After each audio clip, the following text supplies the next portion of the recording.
Trains, planes, automobiles, factories. Today is all about factories. Yeah. Our modern world is made possible thanks to the Industrial Revolution. It's the reason that even the average person can get food, household goods, clothing, and basically anything else they need at an affordable price. But how has the Industrial Revolution shaped the modern world? That's what we're here today to learn about. Hello everyone, and welcome back to class. Today we are here to talk about the Industrial Revolution in the United States and the way that it changed our culture. Between 1870 and 1900, the US finally grew into an industrial power in its own right. The US was actually slower to industrialize than other countries in Europe, particularly Great Britain, which was at the time the most powerful country, so it makes sense that they would also be one of the first to industrialize. The term Industrial Revolution simply means a change in making things by hand to making things via factory or by machinery. One of the main reasons that the Industrial Revolution occurred when it did was thanks to some new inventions, particularly and most importantly, the steam engine. The steam engine was used in almost every new invention of the time period. Arguably, it's the single most important invention of the 19th century. It improved manufacturing, transportation, mining, everything from extracting raw materials to producing final goods was aided by the steam engine. Other inventions also connected the world like never before. The transatlantic telegraph meant that you could send a message from one continent to another. In 1844, Samuel Morse sent a message from Baltimore to Washington, D.C. The message read, "What hath God wrought?" This marked the beginning of a brand new era in communication. The telegraph used a series of dots and dashes to send messages over electric lines. These dots and dashes became known as something called Morse code. Morse code is still useful as a signal whenever you can't send a message in any other way. Another really important form of communication that came out of the Industrial Revolution is one that today has become ubiquitous within our society. Every single one of you has one of these in your pocket, and it is a telephone. The telephone originally started as a much less portable device. It used to have to be hooked to the wall, and it used to have two pieces, one that you would speak into and one that you would put next to your ear. It was invented by a man named Alexander Graham Bell, who patented the first telephone in 1876. In 1880, 55 cities offered local service and catered to a total of 50,000 subscribers, most of them business customers. In 1885, Bell established the American Telephone and Telegraph Company, also known as AT&T. This company is still running. In fact, some of you may still get your cell phone service through this company. Before we move on to the category of transportation, I do want to point out a few isolated inventions that, when taken together, made the world much more like the modern world that we understand now. And one of the most prolific inventors of the time was a man by the name of Thomas Edison. Thomas Edison set up shop in Menlo Park, New Jersey, where he became known as the Wizard of Menlo. He was responsible for many of the most important inventions of our era. One way that he became so successful was by partnering with Wall Street and big businesses, particularly J.P. Morgan. This allowed him to merge his companies with the competition, keeping the competition for himself low and allowing himself to become bigger and richer. Whenever you hear the words lights, camera, action, you might think of Edison, because he was responsible for inventing all of these things. The most important of his inventions is arguably the electric light bulb. You can imagine what life would have been like before the electric light bulb. When the sun went down, the only way to create light was through some type of flame. You could do this through having a fire, candles, or using gas lamps, but all of these were messy and imperfect solutions. The light bulb was cleaner and it allowed for more lighting within homes. However, there was one challenge to Thomas Edison's invention of the electric light that he couldn't buy out, and that was one of his former employees, Nikola Tesla. The problem with Edison's form of electricity was that it needed something called direct current. Direct current meant that you needed to have a nearby power station in order to use the electricity. This made using direct current very expensive because you had to build a lot of these, and they were dirty and they would be close by, so it wasn't really the ideal solution. Nikola Tesla came up with something else. He came up with something called alternating current.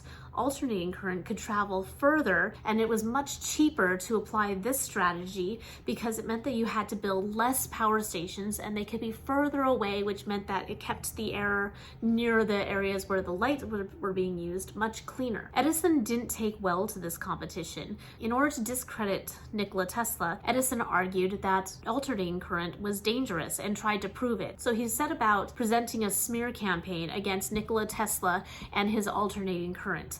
One way he did this was by executing animals. Alternating current is actually not any more dangerous than direct current.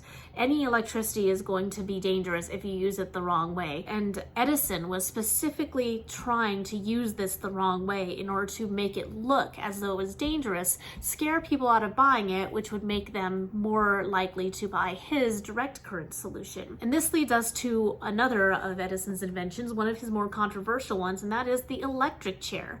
Edison invented the electric chair and decided to use Nikola Tesla's alternating current in order to power it, again to prove that it was somehow inherently more dangerous. So the battle finally came to a head when both inventors were competing over who got to exhibit their electrical solutions at the World's Fair. And so they both submitted proposals. Edison's proposal was much more expensive than Nikola Tesla's. So because of the lower cost, Nikola Tesla actually won the chance to display at the World's Fair. And when they flipped the switch and turned on the electricity, it illuminated the entire block and people were amazed. You can imagine people who've never seen buildings lit up this way at night.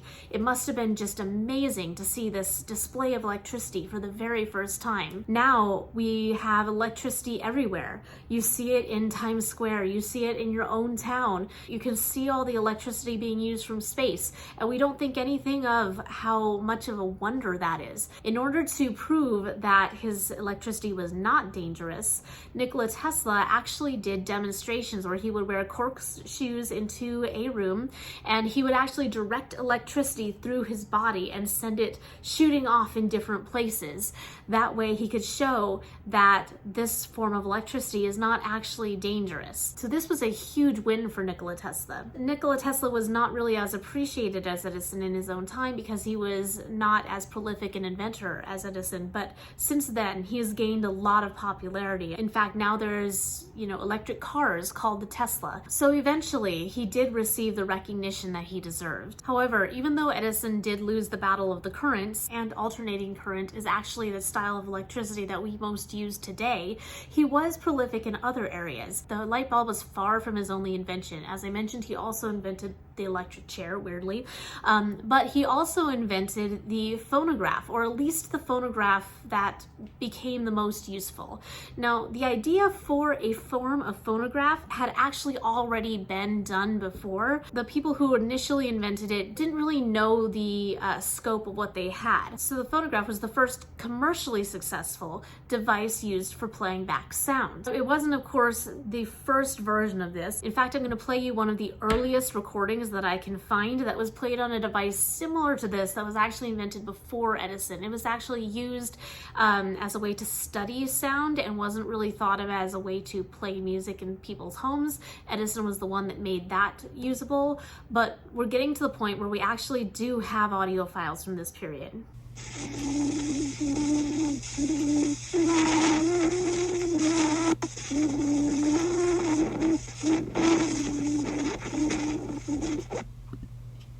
Okay, so now that you've heard that, I know it was really garbled because it's old and deteriorated, so I'm going to play what that song would have actually sounded like.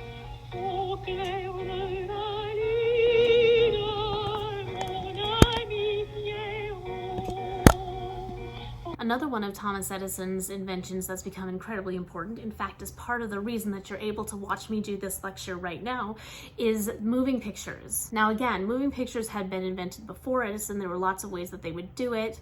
Sometimes they would use tripwires in order to take a series of pictures and put them together, but Thomas Edison found a way to apply the same idea he did with sound to his moving pictures. So I'm going to show you the first videos that he actually recorded.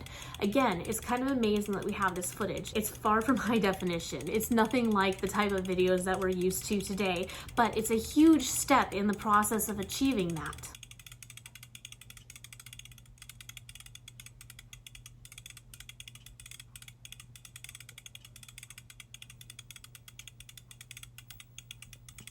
So lights, camera, action, sound, all of those things we can trace back to Thomas Edison, who did quite a bit to make our modern world possible and make it possible for you to listen to me today from the comfort of your home and even possibly on your phone, invented by Alexander Graham Bell, maybe even through AT&T cell phone service. So now I want to move on and talk about transportation, because one of the things that made the Industrial Revolution possible was the fact that now we could transport goods long distances very, very quickly because we had this surge of new technology allowing faster transportation.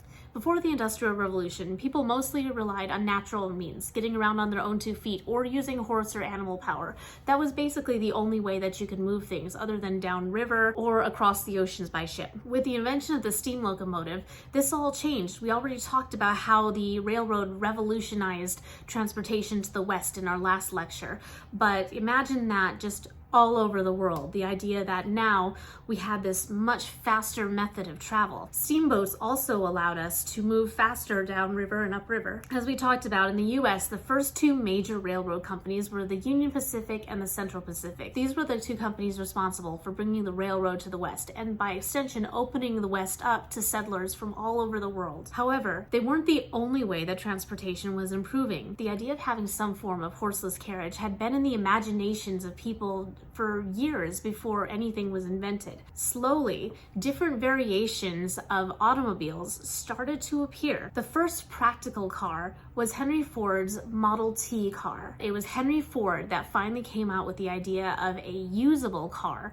one that all of our modern cars are based on. He did this by making cars that had interchangeable parts, which meant if something went wrong, you didn't have to go back to the specific person that manufactured your car. He was also able to make the car affordable enough that people could buy it. In fact, when he set up his factories, he started to pay his own workers enough money that they themselves could afford a car.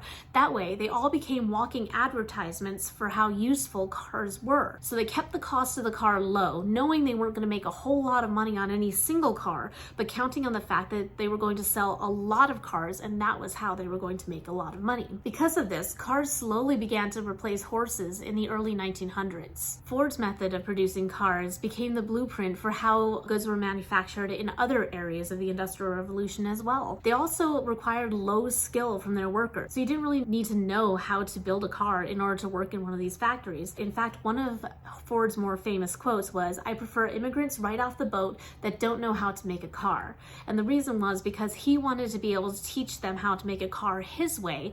That way they would be incredibly efficient. Each person only did one part of the task. No one person built the entire car. And they would send the car down this assembly line where it would get all its parts put on and it would get all put together as quickly as possible. This moving assembly line is another thing that became popular in other types of factories as well. So Ford not only invented the car, but he kind of invented the entire factory system that makes our modern world possible. While Henry Ford was trying to find better ways to get people transported across the ground, other people were looking towards the sky. Just like with the car, people had been dreaming about flying for centuries. In fact, in the Renaissance, Leonardo da Vinci had come up with drawings for possible flying devices.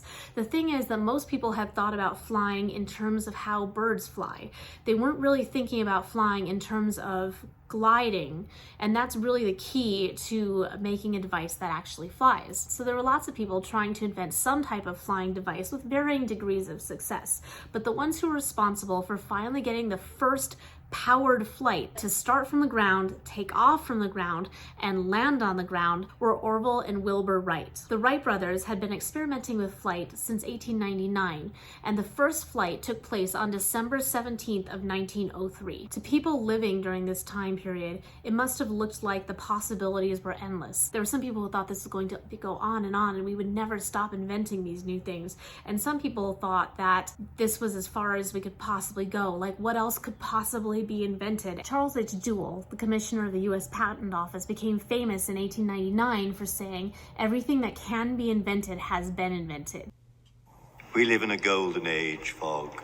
Everything worth discovering has been discovered. So, not really what you want to hear from someone who's in charge of the US Patent Office. And it's just very interesting that he said this because these inventions did continue to expand and become more and more prevalent in society. However, we're still missing an important step in this whole Industrial Revolution. And that's just how our modern world came about as far as getting goods to people and making them affordable. And one way that happened was through the expansion of factories and the new technology that was being used within factories, building off of some of these other inventions. So take textile mills, for instance. Spinning thread with just a spinning wheel is a slow process. You can do it by hand, and basically you have a wheel with a needle that you put wool on, and you pull the wool while the wheel turns, and as that happens, you twist the thread and it pulls and becomes yarn. There were ways that they came up with to make this process happen faster, usually by spinning more thread at once. And one of the first ways of doing this was something called the spinning jenny.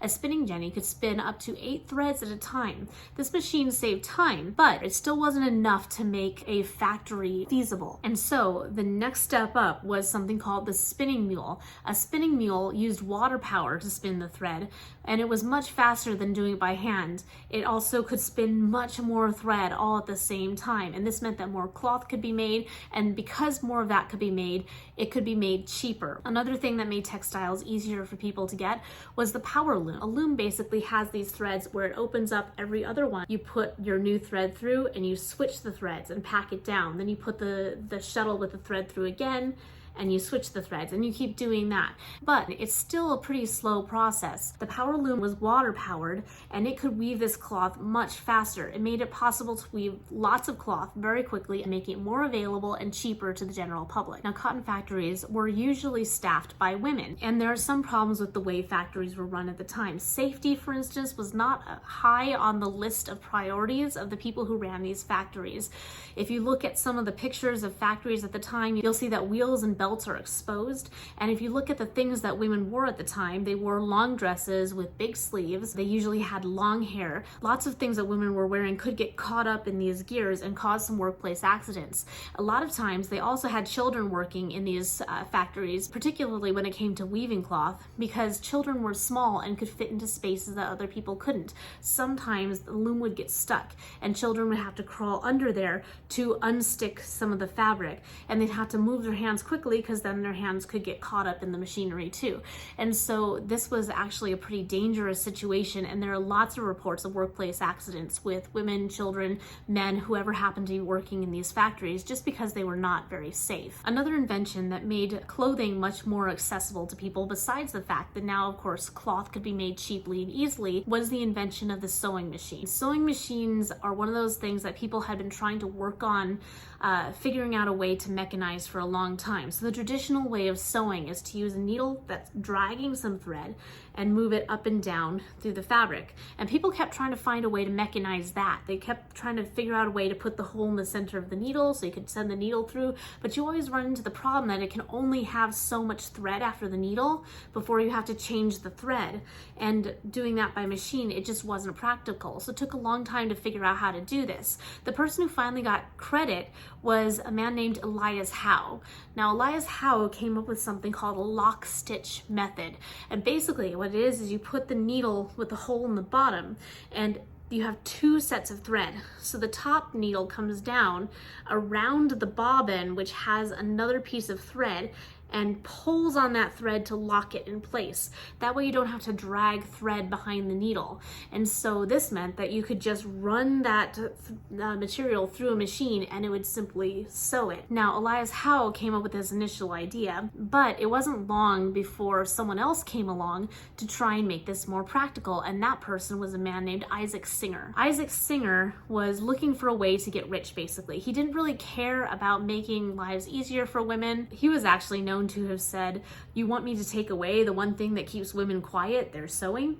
So clearly he wasn't really interested in helping out women, but his business partner convinced him, "Oh no, this will be a great way to make money." And Isaac Singer really did want to make money, so he decided to go along with it and started to sell sewing machines to the average person. Elias Howe, when he invented it, was thinking of factory workers. He was thinking of preventing women from being overworked in factories, and he actually did care for for them a lot more than Singer did. But he hadn't thought beyond that. He hadn't thought about how much a sewing machine would be useful in women's homes. However, because Isaac Singer's sewing machine used the same lock stitch technology as Elias Howe's, they actually got into this huge patent battle over it. And Elias Howe claimed that it was his invention, he came up with this idea, so Isaac Singer needed to pay him royalties in order to use it. Now, Singer actually tried to argue that this idea had already been thought of before Elias Howe, and therefore it was in the public domain.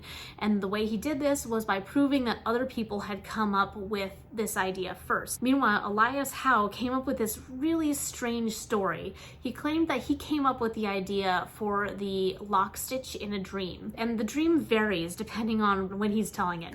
In one version, he says he dreamed he was in Africa and he was thrown by people who were threatening him with spears into this pot, and they were pointing spears at him, and he noticed the spears had a hole in the point, and that's where he came up with the idea for the hole in the point of the needle. In another version of the same dream, he talks about how he's being chased by Native Americans, and they're shooting arrows with strings on them, and the arrows go through this tent that he's hiding in, and he sees that the arrows all have holes in the point, and that's where the thread is tied. It's highly unlikely this dream actually happened. In fact, it was doubted whether this happened at the time. It's most likely that he actually invented this dream as a way of proving that he himself had come up with this idea, because he was in a patent war with Isaac Singer over whether this was public domain or whether it was actually his invention. The reason I believe that is because of the different stories. He's just not consistent about what kind of dream it was, and there's also no mention of this dream whatsoever until after the patent wars start happening. And in fact, people who knew him said that they really doubted that this dream actually happened. But it's an interesting story, and it makes it into some books, the idea that he came up with the idea for lock stitch in a dream. Highly unlikely that he did that, but that's what he said. Elias Howe did actually win the rights to the patent, which meant that everyone had to pay him royalties. The problem with that is that as the sewing machine became more popular and people started to add to it and make changes and come up with ways to make it more efficient, they had to suddenly start paying royalties to all the different people who came up with all these different ideas. And if that was the way complex technology worked, we would never be able to improve on anything. And so they came up with this idea of a joint patent where you could make changes to existing technology. And this is really the way that complex technology is used today. Now, the Industrial Revolution wasn't without its downsides. So there were different ways that people found to eliminate competition.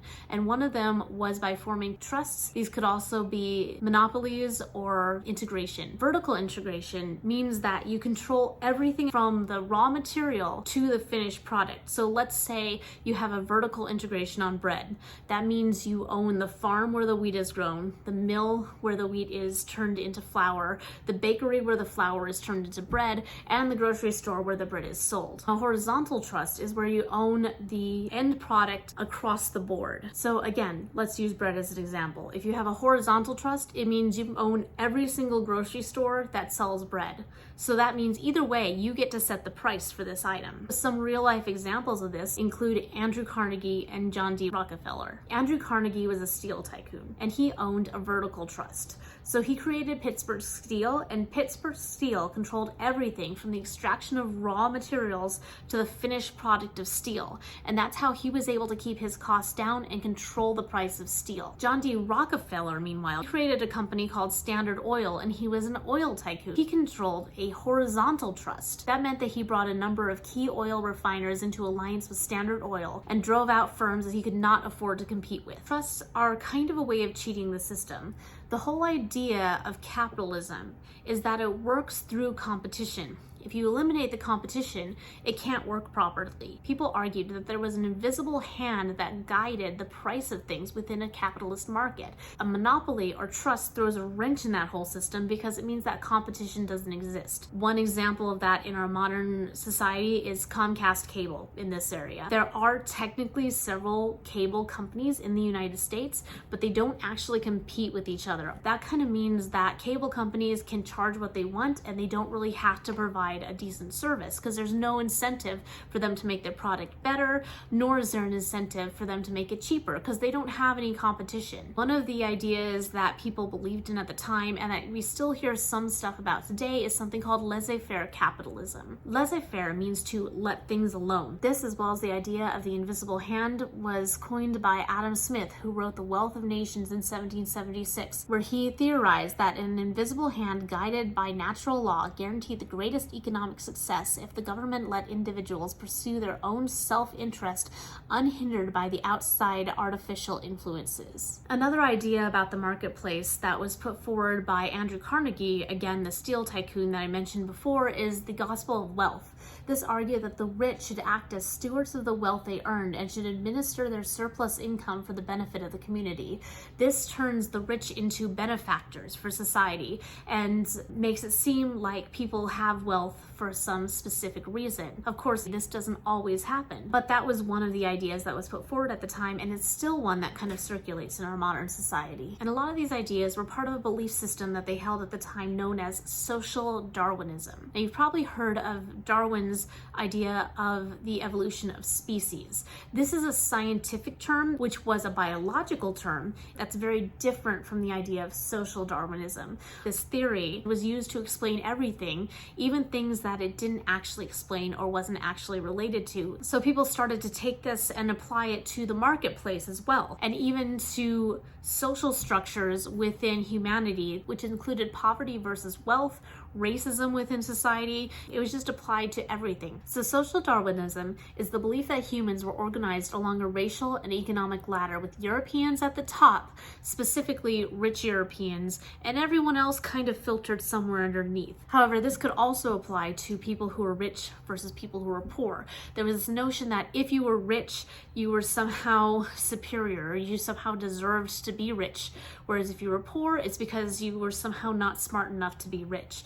This was a pretty common belief system, and in fact, there's still this idea somehow that the poverty is the fault of the person, that it's their own fault they're poor, or that they're just not smart enough to be rich. However, the idea of laissez-faire capitalism did not go unchallenged even in its time. Karl Marx, who's one of the more well-known theorists from this time period, believed that capitalism would be overthrown and replaced by a revolutionary movement of individual workers that would control the means of economic production and establish an egalitarian society. So this time period that we're looking at, when we see all these great inventions and all this progress, but we also see these weird ideas in society about wealth and poverty and race, was the reason that this particular time period became known as the Gilded Age. Gilded means that something is a base metal underneath, but coated in gold, glittering on top and substandard underneath. The idea is that the enormous riches and new inventions of this time period covered up the unbridled materialism and political rottenness that lay below the surface, and that people who were poor had to deal with on a daily basis. At the same time, you have the wealthy and the middle class that were living in lavish homes and had summer homes and were attending opera houses and concert halls and museums and historical societies. There were changes in gender roles that took place during this time that made it much more acceptable for women to go out in public, especially if they were involved in charity, which made it a really popular pastime for women. Middle-class wives generally remained at home, caring for the house and children, but daughters increasingly started to attend colleges.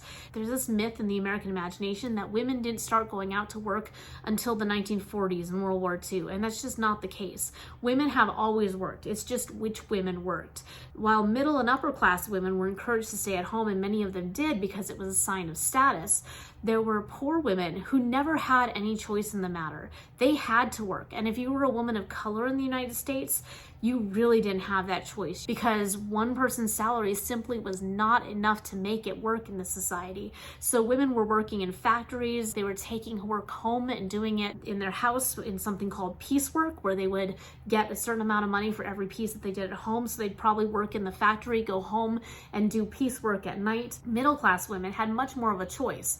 And so they could stay at home, but they were still expected to be productive in some way. Middle-class women also became involved in consumer culture. And part of the reason for this was that with the increased availability of goods that people could buy, they started to sell them in department stores. And department stores were used as a public place that women could congregate, that it was acceptable for them to do so in public. And the reason for this was that women were usually responsible for all the shopping for their home. And so these places catered to women. They started to do things to try and keep women in the store longer, have sit-down spaces where they could talk to each other, they could meet up with friends, and that's how shopping became a social experience for women, one that still persists to this day, despite the fact that these department stores aren't really what they used to be anymore. The changing gender roles that were taking place among women were often threatening towards men. They felt that women were somehow becoming more masculine by stepping more into the public sphere. And there was this idea that there was only so much masculinity to go around, and if women became more masculine, then men would have to become more feminine in order to balance it out. None of this really makes any sense, but that was kind of the mentality of the time.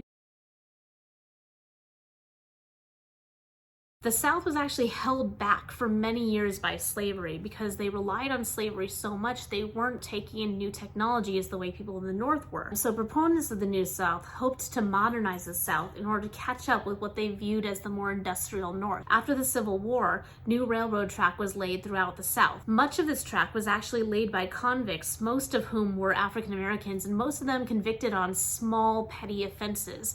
A lot of this was due to the convict lease system. So basically, this is a system in which blacks who were usually imprisoned for minor offenses were hired out to private companies to serve their time or pay off their fine. This brought additional money into the state and supplied cheap labor to the railroads and planters, but it left African American and convict laborers impoverished and virtually enslaved. So this became a way of maintaining slavery in the South even after slavery was made illegal, because slavery was still allowed for people who had been duly convicted of a crime. So they just convicted more black people of crimes in order to keep this system of slavery going. And part of this was due to a system in the South that developed after Reconstruction ended, known as Jim Crow. This was a way in which the South adopted various techniques to keep black people living in the South from voting. They devised qualifications which were on the surface neutral. For instance, the idea that you have to pass the literacy test. This test could be given to anyone, so it wasn't specifically preventing people from voting based on their race. But again, black people were less likely to be able to read because in a lot of places it was illegal to teach your slaves how to read. So they were less likely to know than white people. They also instituted the grandfather clause, which meant that you could only vote if your grandfather had also been allowed to vote. Now, whose grandfathers had not been allowed to vote? Those whose grandfathers were enslaved. This effectively eliminated black people from being able to vote in some places. They also imposed legally sanctioned segregation, which meant that they could separate people who were black from people who were white. In the case of Plessy versus Ferguson, the Supreme Court ruled that separate but equal accommodations were legal and were constitutional. All of this was part of something called the Jim Crow laws. Jim Crow was named for a character in a minstrel show, and a minstrel show is where white people basically performed in blackface. They would pretend to be African Americans by painting their face black. It was an incredibly offensive way of portraying African Americans, and this system lasted well into the 1960s and is still very much ingrained in our culture today, even if it's not codified by law as it was at the time. Meanwhile, the political landscape of the Gilded Age was characterized by a series of weak presidencies. Congressional inefficiency was also common during this time period. Congress prevented the president from providing vigorous leadership, and turnover among congressmen was high. Lawmakers viewed politics as a business enterprise that would line their own pockets with money. The electorate considered politics a form of entertainment. Religion shaped political loyalties, and some went to the polls because they fiercely disliked members of the opposing party. If all of this sounds familiar, it's because it is. We're kind of seeing the same thing again. Our situation today is very similar politically in that respect to the situation of the Gilded Age. So obviously there are problems that came with the Industrial Revolution. The shift from skilled work to factories factories was particularly difficult for people to cope with. Meanwhile, factories also caused a lot of pollution, and so this could harm the health of people living in cities, particularly in areas that were heavily industrialized. So the Industrial Revolution is this really fascinating time in American history. There's so much good that came out of it. So much of our modern lifestyle and our modern world comes about because of the Industrial Revolution. However, at the same time that there's this major progress and so much exciting technology, we also have a lot of poverty, people who are being exploited through the factories because they weren't getting paid very much. The Industrial Revolution has certainly had an impact on who we are as Americans, and it probably always will have an impact on our society. But when we look back at it, we can maybe learn something from it to try and prevent some of the mistakes of the past, or at least learn a little more about who we are.